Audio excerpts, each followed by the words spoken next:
Ben oui, encore moi, Jocelyn Brassard, journée pluvieuse dehors. Qu'est-ce qu'on fait? Capsule vidéo de révision. Ben oui.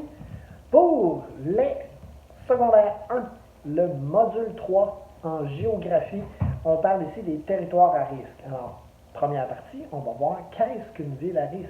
Que déjà, une ville à risque? Hein? Une ville est à risque. On va aller voir ça.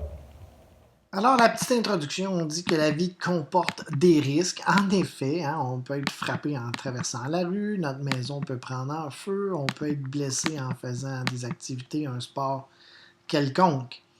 Cependant, notre chapitre à nous veut vraiment parler de villes à risque et on veut parler de risques naturels, donc d'origine naturelle.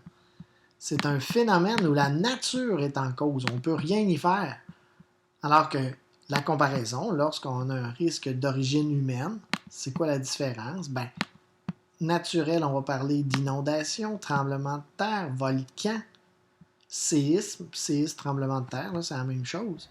Dans la deuxième partie, on va voir quelle est la différence entre une menace naturelle et une menace humaine. Là, je parle de menace, mais ça serait plus un risque. Hein? Un risque naturel, alors un risque humain. Il y a deux choses là-dedans, naturel, humain. Tu vas bien? Alors que quand c'est des risques d'origine humaine, c'est lorsque des humains sont liés à l'événement. Ces risques sont plus difficiles à déterminer parce qu'il peut y avoir plusieurs causes. Exemple, l'écrasement d'un avion. C'est pas toujours la faute du pilote, mais à la base, l'avion a été construit par des humains, donc il y a eu une défaillance en quelque part. Même chose si on a une explosion dans une usine de produits chimiques. C'est probablement un accident. Mais il y a des humains qui ont manipulé les produits à un moment donné. Alors on dit qu'une ville est à risque lorsque sa population est exposée à des menaces naturelles ou humaines. Ce sont des risques car ils peuvent entraîner bien sûr des morts, des dommages matériels, des pertes économiques, ça c'est des pertes d'argent, ou une dégradation de l'environnement, donc les arbres, des éboulements, ainsi de suite. Mais la population si est grande et que des activités nombreuses, plus le risque est grave. Il s'agit ici d'un enjeu important. Alors, si un volcan entre en éruption et que la ville est fortement touchée, on parlera de catastrophe naturelle. Par contre, si l'endroit est désert ou abandonné, on parlera plutôt d'un phénomène naturel. Alors, qu'est-ce qu'on a ici, voyez? On a, là, ils ne sont pas en ordre. Celui-là aurait peut-être dû être en premier, mais regardez ici, là. On voit, il n'y a rien, mais il y a un vent, il y a, pas un vent, du vent, c'est un ouragan. Alors ici, qu'est-ce qu'on va dire? On va dire que c'est un phénomène naturel. Ici, ça va être quoi? Ça va être un risque, parce qu'on voit qu'il y a des habitations, donc d'aller s'installer là, c'est un risque, parce qu'on le sait qu'il peut y avoir un phénomène naturel. Et si le phénomène naturel se produit et qu'on a des habitations, donc on savait que c'était un risque, ça devient donc une catastrophe naturelle. Comprenez le principe?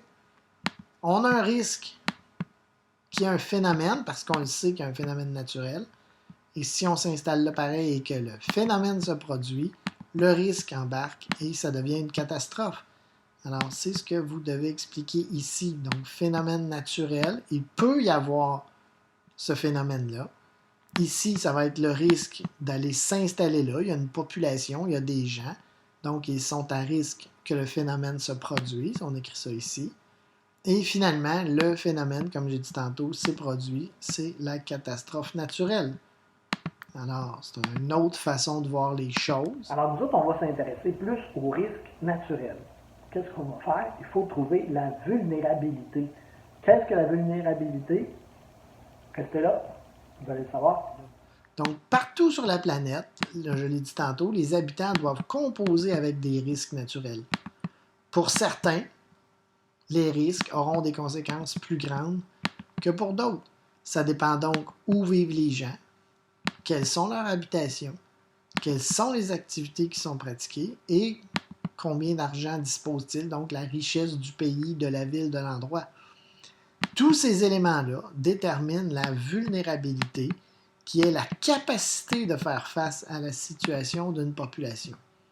La gestion des risques et des catastrophes ne se fait donc pas de la même façon partout sur la planète. Ce n'est pas un secret. Il existe des inégalités entre les villes et il y a des pays qui sont plus développés que d'autres. Il y a des pays émergents. Alors, des pays développés, on parle, mettons, États-Unis, Canada, France, Angleterre. Les pays émergents, ben, c'est plus les pays comme la Chine, ça s'en vient, mais ça se peut qu'il y ait des problèmes. En Inde aussi, c'est émergent. Ils ne sont pas si pires, mais s'il arrive une grosse catastrophe naturelle, ils vont aussi être dans le trouble, avoir des problèmes. Et malheureusement, les pays en développement, comme Haïti, on voit que c'est beaucoup plus difficile s'il survient un risque dans leur pays. Alors, c'est des exemples, pays développés, émergents et en développement. C'est comme si c'était les pays ici qui vont super bien s'en sortir.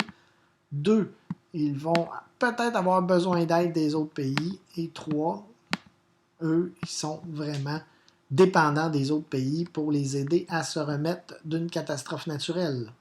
Alors, avec les risques naturels, il y a des gens qui vivent là. Hein, on a vu, il y en a qui sont vulnérables.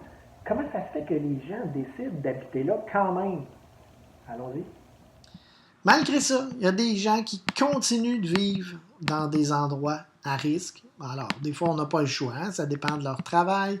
Des fois, les gens aiment ça, habiter là, parce que leur famille est à proximité ou à cet endroit-là. Des fois, on est attaché aussi à l'endroit où on habite, alors on ne veut pas quitter malgré les risques. Et des fois, il y en a qui ont tout simplement, malheureusement, pas les moyens ni la possibilité de vivre ailleurs. Alors, la gestion des risques et des catastrophes ne se fait pas de la même façon partout dans le monde, tout dépendant de quel facteur ou à quel énoncé les gens sont associés.